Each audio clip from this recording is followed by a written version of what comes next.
que tout le monde, peu importe leur âge, puisse vivre dignement dans la vie, bien, ça fait partie des revendications de la FTQ. Puis on veut toujours s'assurer d'être aligné vers les préoccupations des jeunes. On peut avoir des bonnes conditions, mais si tu ne connais pas ces conditions-là, ben tu peux pas te faire respecter. J'ai commencé mon implication au niveau du comité des jeunes à partir de 2010. Ce que ça m'a permis de voir, en fait, c'est que même si mon milieu est bien différent de d'autres, bien souvent les enjeux étaient beaucoup semblables. Puis les points qui ont sorti, c'est impliquer la relève syndicale. Fait que dans le fond, plus impliquer les jeunes. Fait que dans le fond, nous, on a juste 2 positions. J'ai décidé de participer au camp des jeunes parce que je voulais vraiment enrichir mon expérience syndicale. J'ai pas vraiment beaucoup de bagages syndical. Je connaissais même pas c'est quoi une grève, c'est quoi un procès verbal même. Ah, OK, la question, c'est enjeu, pas trouver des moyens d'action. La première rencontre que j'ai assistée, je me souviens encore comme si c'était hier. Ça a toujours été une motivation à chaque année, redécouvrir, connaître un peu les enjeux de confrères et consoeurs dans d'autres affiliés.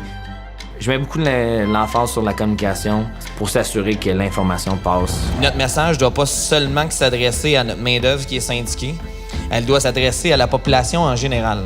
J'ai beaucoup de monde qui ne voit pas le syndicat de la bonne façon, mais je me rends compte qu'ils sont juste mal informés. Je crois que les syndicats ont toujours la raison d'être en 2018 parce qu'on a toujours des enjeux à discuter, il y a toujours une défense de droits continus, des revendications. Je suis sûre que tous ces ateliers qu'on est en train de faire vont aboutir à quelque chose qui va servir aux autres générations dans le futur. Puis c'est une bataille intergénérationnelle, c'est une bataille d'équité intergénérationnelle. Ce qui va me manquer, ça va être surtout le réseautage.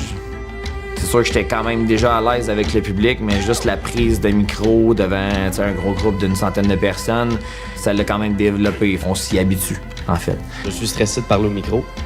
C'est ma première fois. C'est un des buts, justement, du camp de formation des jeunes, c'est de juste parler haut et fort et de partager nos idées, t'sais. Le monde syndical, c'est pas juste des procès-verbaux, des grèves, tout ça. On peut vraiment avoir du fun ensemble, même si on a des idées divergentes. Juste de se regrouper ensemble, ben, c'est ce qui fait qu'on va faire avancer le mouvement puis régler nos problématiques collectives. Il faut continuer à pousser. Puis c'est pas parce qu'on est meilleur qu'il faut pas s'améliorer. C'est à vous autres à nous pousser dans le cul. C'est à vous autres à nous botter le derrière. C'est à vous autres à nous bousculer puis de prendre votre place.